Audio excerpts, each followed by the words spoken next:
que abandonaron la escuela para incorporarse al trabajo, para ayudar en la crianza o en las labores agrícolas y domésticas, al cuidado de la prole y la familia. La memoria violeta saca a la luz este otro patrimonio silenciado que atesoran los pueblos de Córdoba en sus mujeres, rescatando del olvido su aportación a la historia social reciente, ofreciéndole las herramientas necesarias para contar mediante la expresión escrita y oral en sus múltiples vertientes, como testigos, notarias y cronistas del devenir de los días a través de sus propias experiencias y de las que dejaron memoria y obra en nosotras.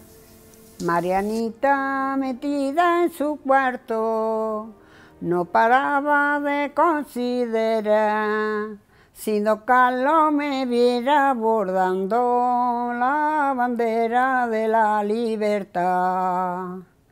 Marianita salió de paseo, al encuentro salió un militar y le dice: doña Mariana, prontamente vuélvase para atrás. Ya han salido 4 caballeros y los 4 del mismo grana, y le dice: doña Mariana, de su cuerpo queremos gozar. De mi mano todo cuanto pueda, pero gozar de mi cuerpo no, porque entonces la gente dijera: Marianita manchado su honor. Que le pongan su hijo delante, por ver si le hace declarar. Y los niños llorando decían: vente a casa, querida mamá. Que le quite los niños delante, de manera que no lo vea yo. Que le dé una muerte ligera, solamente por amor de Dios. Y el verdugo la aprieta en la argolla, su garganta oprimida quedó. Más hermoso que el sol y la luna, más hermoso su cuerpo quedó. Y la caja era toda de oro, los adornos eran de cristal, y en lo alto un letrero bordado, diciendo: viva la libertad. Mi nombre es Isabel Luque Ruiz, tengo 74 años y nací en La Rambla y aquí he vivido siempre. Pues hay personas que me ven porque por mi trabajo y mi forma, pues me relaciona muchísimo con el público. Entonces muchas personas me suelen decir que soy muy fuerte, una persona fuerte. Yo creo que, o pienso que mi forma de ser así porque nací de una gran mujer, que es mi madre. Mi madre era una mujer súper, muy cariñosa, muy bondadosa, siempre con una sonrisa, nunca amargaba a nadie, aunque le vienen problemas en la vida, como a cualquier familia, y fuertes. Pero ella nunca demostró su amargura. Siempre estaba muy agradable y muy servicial para todo el mundo. Entonces, cuando a ella le cambió un poquito su carácter y su forma de ser, cuando le llegó la época de una enfermedad. Después me llegó a mí, porque creo que hasta las enfermedades se heredan. Y yo, para asumir mi enfermedad y pasar mi enfermedad, pues metí en mi mente una foto de mi madre, que es la que a mí me ayudó siempre, cada día, al despertar o al levantarme o al sentirme mal, me acordaba de mi madre. Nunca estaba seria, nunca estuve triste, porque me acordaba de ella, porque ella nunca la vimos triste. Yo tampoco podía estar triste por mis hijos, por mi marido y por mi familia. En los veranos mi madre me solía llevar a un taller de costura para que aprendiese algo de coser. Entonces yo creo que como todas las andaluzas o todas las mujeres me gustaban muchísimo las telas de lunares. Llegué un día y habían llevado una tela allí al taller para hacerse un vestido de una señora muy bonito, me encantó. Llegué a mi casa y se lo comenté a mi madre. ¡Ay, mamá! Pero claro, el bolsillo estaba un poquito tirante, era la fiesta del pueblo, ya me había comprado una tela para un vestido, y pues claro, yo me aguanté, yo dije, bueno, mamá, si no puedes, pues nada.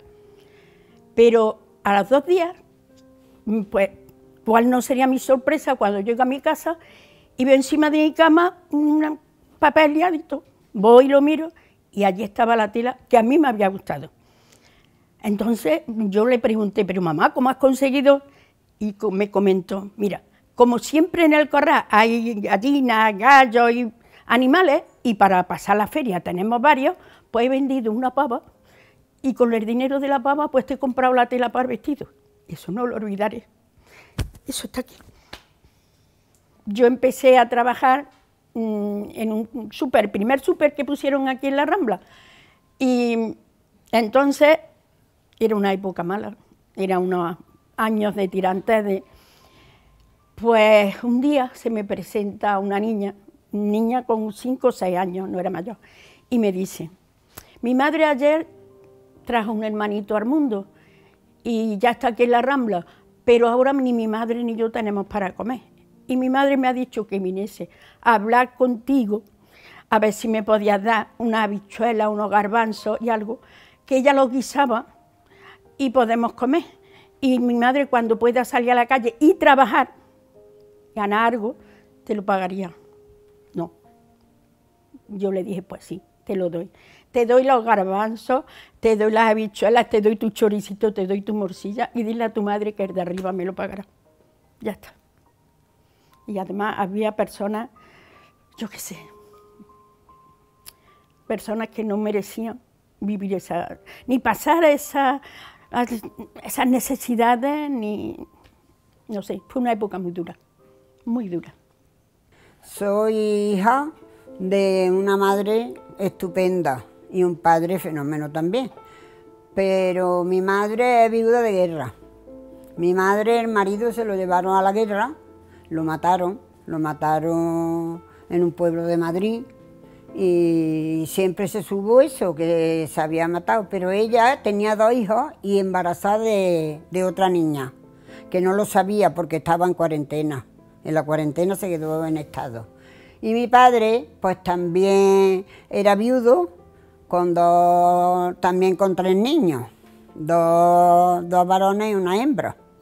Entonces se casaron los 2, ya se casaron los 2, y pues eran 6 niños y en matrimonio 8.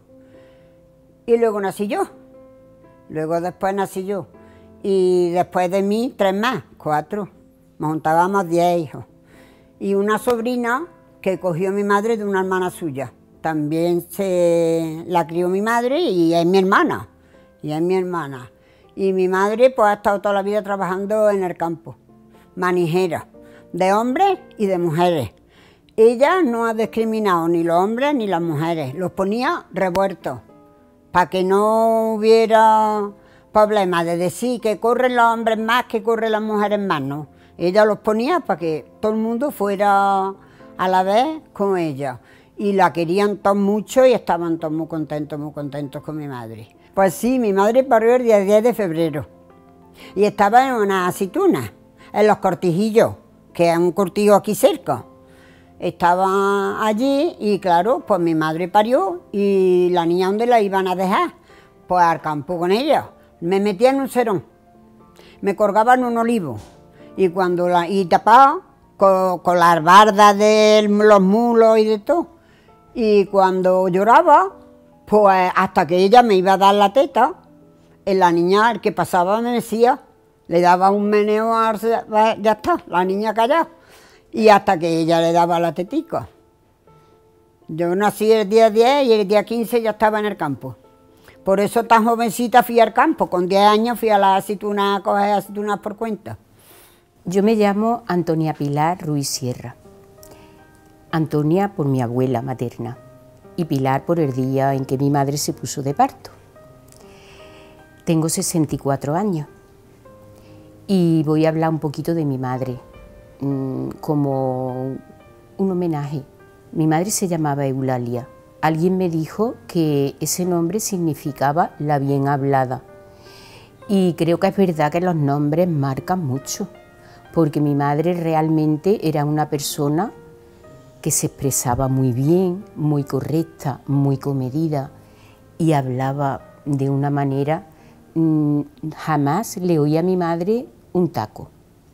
Para mí es una satisfacción enorme cuando me encuentro con alguien por la calle de su época que la había tratado y me habla de ella y me dice: te pareces cada vez más a tu madre.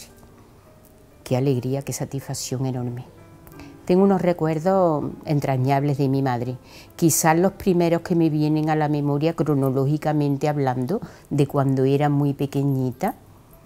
Yo solamente tengo un hermano, 4 años mayor que yo, y cuando almorzábamos, que almorzábamos los 3 solos porque mi padre se quedaba a comer en el trabajo, siempre le decía: mamá, cuéntanos cosas de la guerra. Mi madre nació en 1920. Por eso tenía unos recuerdos tan nítidos de aquella época, porque los vivió ya con unos años. Y entonces mi madre empezaba a relatarnos cosas de aquella época. Y a mí me llamaba la atención que bajaba el tono de voz y lo hacía muy bajito, y miraba así. Y yo decía: ¿y por qué hablará mi madre así, con ese miedo? Pues, ni que las paredes escucharan. Yo aquello no lo entendí hasta mucho tiempo después, en que comprendí que hablar en aquella época de ciertos temas era un poquito complicado. Mi madre, de postre, siempre tomaba pan, y en el bolsillo de su bata siempre había un trocito de pan. Entonces ella, con las explicaciones que nos dio un día en ese sentido, entendí ese comportamiento que al principio yo pensé que era una manía. No, no era una manía. Mi madre decía que ellos no pasaron en realidad hambre física, porque un plato de comida en su casa no faltó nunca, a pesar de que eran muchos, eran 8 hermanos. Pero de lo único que sí tenía siempre esa falta era del pan, porque el pan estaba racionado con las cartillas de racionamiento, y ella, el pan que le daban cada día nunca era suficiente. Aunque hubiera un plato de comida, siempre se quedaba con ganas de pan. Era lo que más añoraba en aquella época, el pan y poder hartarse de pan. Durante toda su vida, mi hija se reían porque decía: mamá, la abuela, ¿por qué toma siempre un trozo de pan de postre? ¿Y por qué lleva siempre un cachito de pan en el bolsillo de la bata? Y era eso. Ella tenía esa necesidad de que el pan no le faltara nunca. Mi padre, como padre, yo no le puedo poner una falta, pero era una persona, bueno, como la mayoría en aquella época, muy autoritario, y lo que se decía había que cumplirlo. Y mi madre siempre estaba un pasito por detrás. Pero hubo una vez en que mi madre dio un paso adelante y impuso su voluntad. Mi hermano, como era 4 años mayor que yo, pues cuando le llegó la época fue a la universidad. Y cuando llegó la época en que yo había terminado bachillerato y había que decidir, mi padre pues vio lógico que, como en casa había un negocio tan bonito, tan femenino, que era la peluquería, y allí no había nada más que una niña, pues la niña que se quede con la peluquería al ladito de mamá y que siga con la saga familiar. Pero mi madre dijo que no, que si a la universidad había ido mi hermano, a la universidad iba a ir la niña también. Entonces yo lo hice por ella, porque yo me hubiera quedado gustosa en la peluquería, no te creas que a mí no me disgustaba el asunto, pero vi un arrojo en mi madre y una cosa que digo: yo tengo que estar ahí. Y si mi madre apuesta por mí, y si mi madre ha retado a mi padre porque quiere demostrar lo que somos capaces las mujeres, yo voy a estar ahí y yo le voy a dar esa satisfacción a mi madre. Se lo agradezco enormemente, jamás me he arrepentido de tomar esa decisión y de apoyarla. Y sobre todo que la vi tan feliz el día que yo le presenté mi título, es una satisfacción muy grande. Me llamo Pepa Nieto Montaño, tengo 62 años, nací en La Rambla, de aquí de La Rambla es toda mi familia, tanto la materna como la paterna. y tengo la suerte de ser hija de Josefa Montaño Jiménez, una gran mujer, aunque vivió muy poco tiempo, murió con 38 años, fue una gran mujer, trabajadora, inteligente, moderna. Ella tuvo 3 hijos, 2 hijas y un hijo, y ella, su ilusión era que estudiáramos. Ella quería que estudiáramos y yo soy maestra. A pesar de su vida tan corta, pues dejó una huella muy fuerte, tanto en mi hermana como en mí. Mi madre trabajaba, era una mujer independiente, trabajaba fuera de casa, trabajaba en la plaza, en el mercado de abastos, tenía una carnicería, vendía carne de cerdo y de pavo. Y esto eran los años finales de los 60, finales de los 60, ella murió en el 72. Entonces, en la plaza de abastos no había frigorífico y ella cada mañana, en casa sí había una cámara frigorífica, cada mañana cargaba un carrillo que tenía de metal verde, lo cargaba con toda la carne que ella calculaba que iba a vender, porque luego en cuanto empezaba el calor tenía que volverse para recoger la mercancía y ponerla en la cámara. Tengo unos recuerdos muy bonitos de mi madre. Cuando ella enfermó, le diagnosticaron leucemia. Como aquí en Córdoba los médicos no sabían qué tratamiento ponerle, pues decidieron ir a Madrid, a la Fundación Jiménez Díaz. Y allí se pasaba 2 o 3 meses y luego venía y estaba aquí unos días, 10, 15 días, lo que podía aguantar sin los tratamientos que allí le hacían.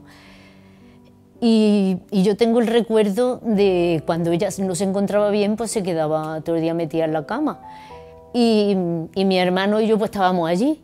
Y yo me imagino, pues mi hermana con 4 o 5 años, mi hermano con 6 o 7 y yo con 10 o 11 años, pues la lata que le teníamos que dar, porque allí los 3 metidos en la cama y mamá para acá, mamá para allá. Y ella siempre, nunca nos decía, iros, me estáis molestando, incluso nos ayudaba a hacer las tareas del colegio. Y una madrugada, pues se levantaron para irse como siempre, para hacer el viaje de noche, porque era verano, hacía calor. Y cuando ya se iba a subir en el coche, mi madre se volvió a entrar en la casa, fue al dormitorio y nos abrazó a los 3.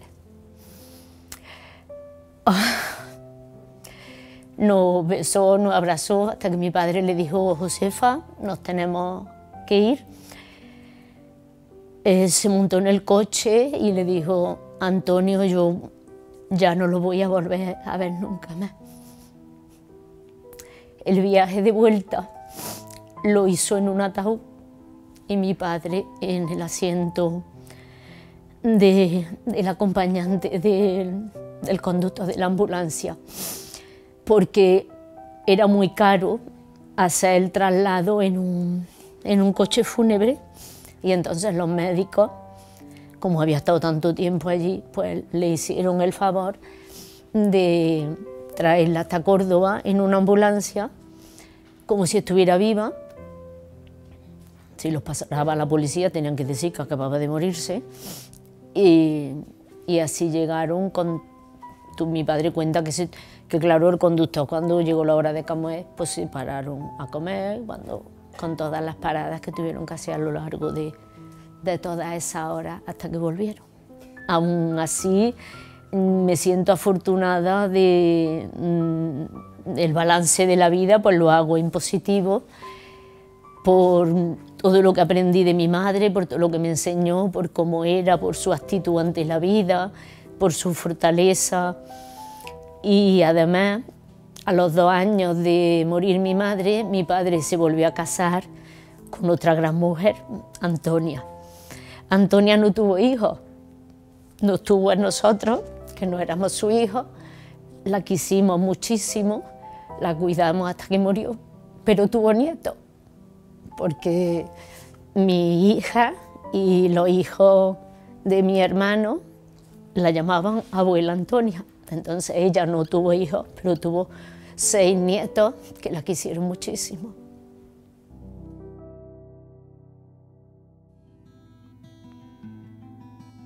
Me dicen que escriba una historia hoy, cuando he llegado, y empiezo escribiendo de mi padre, porque mi padre tenía muchísimas historias, empezando por la guerra, pero mi madre era una persona todo lo contrario. Además se llevaban 20 años, apenas se notaba, era todo lo contrario. Mi madre era una persona muy sencilla, una persona que no salía de su casa. Yo muchas veces decía, mamá, ¿por qué no ves?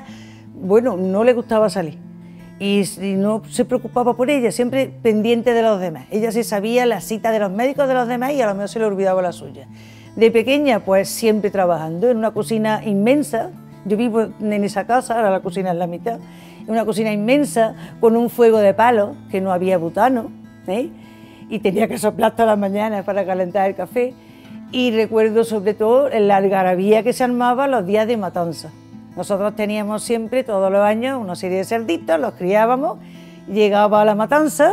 A mí no me daba miedo, ahora sí me daría, pero entonces lo veía tan habitual que no me suponía. Se llenaba el patio de cerditos abiertos y empezaba aquello, una de orza, unas rojas para chorizo, otras más oscuritas para morcilla, ¿cómo se llama? Los chicharrones, ahí que tenía cada una su parte. Iban algunas vecinas y luego cuando acabábamos recuerdo que mi madre empezaba, venga, una morcillita para doña María y otra para doña... Y al final nos quedábamos casi con los justitos. Pero bueno, tampoco había frigorífico, era el salazón lo que mantenía... Hombre, durante los primeros días nos dábamos las tupias de carne, pero luego el salazón. Entonces, lo que yo digo, yo en mi casa lo único que he visto es mi madre, mi tía vivía con nosotros, 2 personas muy sencillas, muy trabajadoras, porque entonces, hombre, ya lo sabemos, no había lo que había antes, y yo destacar de mi madre que a pesar de eso ella sabía leer, escribir, le gustaba leer, y siempre nos ha alentado a todos, a mis 4 hermanos, que son mayores que yo, a que estudiásemos. Y a mí también, en una época donde tampoco era tan frecuente que las niñas estudiaran lo que quisieran. O sea, a mí no me dijeron estudiar, no, yo he estudiado una carrera de 5 años, me he dedicado primero a un laboratorio, luego a la enseñanza, y ella siempre alentándome, a pesar de que ella no pudo estudiar ni estudió, pero siempre tenía una visión adelantada a su época. Eso es lo que tengo que destacar. Ella nunca, si le decía una mala noticia, apenas la hablaba con nadie, se la quedaba entre ellas y no preocupaba a los demás. Y a veces yo lo echo eso de menos, sobre todo en esos momentos de hospitales. Y luego en cualquier situación, yo me voy a la cocina, voy a hacer una albóndiga y me acuerdo cómo mi madre hacía las albóndigas, así es que es la misma cocina. Bueno, ya no es la misma cocina, ya tiene placa ahí, pero bueno, estamos en el mismo sitio y ella está presente, está muy presente.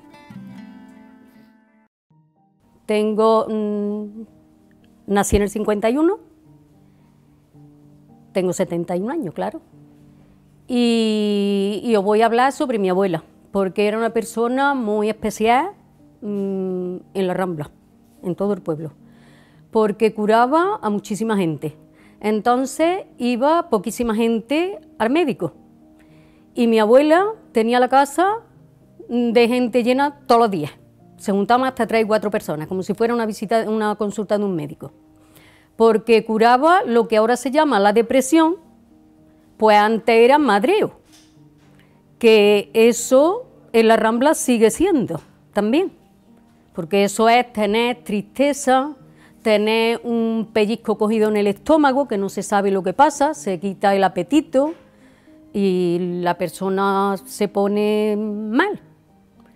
Entonces también tenía la habilidad de que sabía curar lo desencajado de brazos, piernas y de todo. Yo he visto llegar a casa de mi abuela personas, lo mismo niños que personas mayores, con un brazo colgando, desencajado, y ella llegaba y con toda la facilidad del mundo y la amabilidad que tenía, era una persona pequeñita y finita, y parece mentira la fuerza que tenía para coger un brazo y con tanta delicadeza, el brazo estaba rodeado y lo ponía en su sitio. Daba a la persona a lo mejor un chillido, pero se le quitaba el dolor, se lo dejaba encajado en su sitio. Y después no cobraba nada, no le cobraba a nadie. Si la persona era generosa o podía, pues le hacía su regalito, que lo había, muchos por supuesto, porque desde luego iba muchísima gente, pero había mucha más gente que no le daba ni regalo ni la gracia, pero a lo mejor se lo agradecía más que una persona que tenía más, porque también había quien tenía más y con una simple gracia le pagaba. Pues que yo estuve en 3 veranos seguidos yéndome a trabajar a un hotel en la Costa Brava, en Blanes concretamente, y desde principio, desde el primer año que yo llegué allí, pues yo era la más jovencita, que tenía 14 años. Entonces, las demás, y yo era allí como la niña para todo el mundo, la niña bonita, digamos. Y había un niño que, por lo que él decía, desde el primer momento que yo llegué allí, tenía 2 años más que yo, que era un niño bastante inteligente, tanto que iba de botones y lo pusieron de recepcionista, porque era bastante inteligente. Era hijo solo y sus padres dicen que estaban con el niño, que quería que estudiara una buena carrera, como mínimo decía que de Derecho tenía que estudiar el niño. Y estaban con su niño pues loquitos. Bueno, pues el niño se ve que desde que yo entré allí, pues el niño se había enamorado de mí. Y estaba siempre detrás, aunque a mí no me decía, el niño era educadísimo. Era una persona educada, calladito y al tercer año, pues se ve que tanto le hablaba a los padres y dice que seguía con Paquita, y Paquita la tenía siempre, que los padres fueron a conocer, y los padres, al decirle a su hijo que eran 3 chicas andaluzas, pues tenían la cosa, casi pena, de que su hijo se pudiera enamorar de una chica andaluza. Y cuando llegó, pues él presentó a todas las chicas que estábamos allí, que de jóvenes éramos 10. Y dice la madre, bueno, ¿y dónde están las demás? Y dice, las demás ya están aquí todas, están todas, dice, ¿y las andaluzas? Dice, pues las andaluzas son estas 3 hermanas. Y dice, no creíamos que eran andaluzas. Y la madre se quedó y el padre, y se miraban uno al otro, pero vamos, los padres se fueron para atrás y hasta el director se lo dijeron, que habían ido allí, pero era por conocer, porque ya llevaban 3 años, que su hijo se estaba haciendo mayor y temían a que se enamorara. Y ahí nos presentaron a todas y que donde estaban metidas, ellos dirían, esas valen tan poco la pena que no las sacan siquiera a presentarlas. Y se quedaron los padres. Soy Catalina por mis 2 abuelas, las 2 eran Catalinas, y nací en el 1957. Y mi abuela, Mamá Nina, que la llamábamos todos los nietos, pues siempre fue muy importante para mí, porque claro, ya de mayor yo dormía siempre todas las noches en su casa con ella, ¿no? Y la quería mucho, era una persona muy importante porque además se quedó viuda muy joven, con 30 y algo de años. Mi abuelo murió con 42 años y entonces tuvo 6 hijos, un niño, 5 niñas y cuatro mujeres fueron las que estuvieron con ella en la casa. Cuando mi abuelo murió, pues que murió, eso he dicho, con 42 años, pues mi abuela se quedó viuda y tenía cuatro hijas. Y una de ellas, la segunda, Mariana, pues también murió. Y murió también dejando 4 hijos. Los 4 hijos, mi abuela también se hizo cargo de ellos y 2 también murieron. Un sobrino de mi abuelo, pues se metió en la casa y claro, pues allí tantas mujeres y él, y dio con todo, él se lo comía todo, él se lo comió todo, Le gustaba jugar a las cartas también. Sí, metía, por lo visto, metía en la casa para jugar, sin tener que ver si había mujeres, si no había, sí. Y bueno, y se llevó todo lo que pudo y más. Y por eso, pues, eso que hay gente que no deberían ni de nacer. Yo a mi abuela pues le decía eso de machista, es que eres muy machista, porque luego si hacía un cocido, pues el que comía carne era nada más que él, los demás eran los garbanzos y la tajadita mejor era para el tipo este. Entonces, pues la verdad que todas esas cosas, aún todavía es frecuente que las mejores comiditas se las lleven los hombres, porque, vamos, que eso sí, ha sido y hay gente que todavía lo hace, o lo hacemos por desgracia. Cuando ella era eso, una mujer, no era muy grande, no, pero un tipito así, no estaba gorda, ella siempre de negro, yo la he conocido siempre de negro, con su delantal, siempre. Luego me parece que era tímida, por así cosas que me contaba mi madre, era muy tímida. Pero ella la tormenta, eso la ponía, eso era que hay tormenta y era ponerse las manos así y meterse en una habitación oscura y no moverse de ahí para nada, y Santa Bárbara bendita que en el cielo está escrita con papel, no sé qué. Bueno, y la retahíla esa, eso siempre.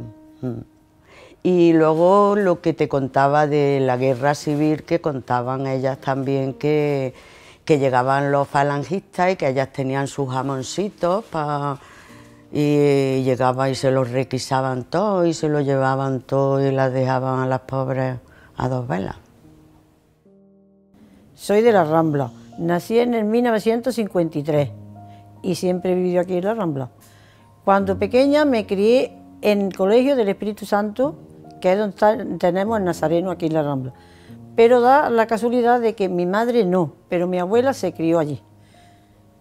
Entonces, pues le tengo mucho cariño a aquel colegio, porque yo mi vida ahí tengo fotos y estoy siempre en ese colegio.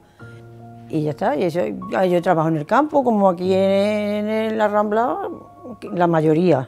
Ya hemos trabajado en el campo, tenemos mi padre unas tierrecitas y desde chiquita, pues trabajábamos en el campo. Éramos mis hermanos, 3 hermanos mayores, se llevaban muy poco, se llevaban un año, y como las tierrecillas eran poquitas, eran nuestras, pues no tenías que ir fuera a trabajar y podía ser más o menos. Desde chiquito decía mi padre, bueno, si quita una hierba, esa hierba hay menos. Y estaban pequeñitos y se peleaban, pues teníamos que le decíamos aquí unas asaditas, y se peleaban, esta no es la tuya, esta no es la mía. Mi padre, un año para los Reyes, pues le compró una asadita nueva a cada uno y con su navaja le puso un nombre en la madera, para que no se pelearan. Eso eran mis hermanos, yo no. Teníamos una casita que le decimos la casilla, que todavía dura, y allí nos íbamos. En el tiempo de verano, pues había muchos que se llevaban los costales de trigo y todo eso. Entonces, en vez de venirse a dormir al pueblo, lo que hacía es que cogíamos los animales, porque teníamos vacas, teníamos las gallinas, todo eso lo llevábamos allí. Y dormíamos en la era, porque si no, a mi padre le quitaban los... Y los 3 meses de verano, yo estaba en el colegio, nos veníamos en el día San Miguel, y en el día San Juan nos íbamos para allá. Entonces, en ese tiempo estuve 3 años en el colegio, ¿no? Desde los 9 hasta los 11, a los 11 ya se casó mi hermana y ya está, ya tuve yo que hacer lo que hacía ella. Tenía que arreglar la casa y todo, con 11 años, ¿eh? Y así ha sido mi vida, y ya está. A mi abuela le encantaba mucho leer, que en aquella época no era normal. Incluso mi madre nunca llegó a ser como ella. Mi madre sabía leer y escribir, pero a mi madre no le interesaban los libros. Y en casa de mi abuela siempre había muchos libros. Y había un desván. Y yo cuando era pequeña iba, pues como se ve que he heredado de ella eso, me gustaban los libros y subía unos libros así de gordos. Y yo, 7 años, 8 años, yo que sé cuántos años tendría. eso, y había como cuento ahí uno que era el Quijote, que tenía unas pastas muy bonitas, así repujadas, que de Corbarón, o Corbarán, o no sé cómo les dicen, y mucho, y ya hace muchísimos años que murió mi abuela, y le he preguntado una vez o dos, ¿y los libros que había en cada abuela? Ay, es que no sabemos cuando hicimos obras, si se los llevaron los albañiles, si se tiraron. Pues mira que haber tirado, mira que es que a ellas no le daban valor a los libros, no le daban, y sin embargo mi abuela, ya ves tú que podría tener pues 120 o 130 años, yo no sé los años que podría tener, pues mi madre nació en 1918 y mi abuela tendría unos 20 y tantos, ya ves tú, si mi abuela cuando estaba pequeña, bueno, pues le encantaba, y sin embargo a ella, de los 11, ninguno le gustaban los libros, le ha gustado a ninguno, y sin embargo yo le salió más en el nombre, en el pelo, que siempre he sido, ahora ya estoy más vieja, he sido dorada, porque a mí un hermano de mi abuelo le decían el dorado, y cuando yo nací, de los 11 hijos, de todos los nietos, nadie duraba nada más que yo. Y dice mi madre, yo decía, ay, tráeme aquí a mi Rubita, tráemela aquí a la cama conmigo. Voy a eso, que le salió yo más que los hijos y que otros nietos. Yo me hubiera gustado tener aquellos libros, que yo estaba chica y me encantaba a mí aquello. Lo veía yo. No sabría leer muy bien, yo sabía los títulos, pero me hubiera encantado ahora tenerlos. Pues en el año 66 no existía la celulosa. Yo estaba trabajando en un supermercado y no se conocía la celulosa. Pero yo es que tuve mi hijo en el año 71 y lo único que tenía era trapo. Claro. Era trapo para ponerle piquito de muselina. Lo hacía de muselina con sus 4 cuerdas y así le ponía el pico con su pañalito. Nada más. Y luego lavarlo, Conchi. Lavarlo en la cubita, porque otra cosa no teníamos. En la cubita y un poquito de detergente, punto. Y no restregadera, como antiguamente, con el taco de jabón dándole y ya está. Pues como nosotras, cuando no existían las compresas. Claro, porque los pañitos. Los pañitos, exactamente. Y aquello que se bañaba, que se lavaba, restregar y restregar. Y tachito de jabón Y venía bañito de jabón hecho de la casa y sí. Jabón, y lo dejaba al solecito para que... Mujeres luchadoras, unidas en el sentimiento del apego a la tierra y a la escuela como horizonte de futuro, y a la sororidad con las madres y abuelas, y al deseo de reconocer y dar a conocer su biografía a través de la escritura, no como refugio, sino como herramienta de liberación, el poder de saberse y de saber que fueron, que son capaces.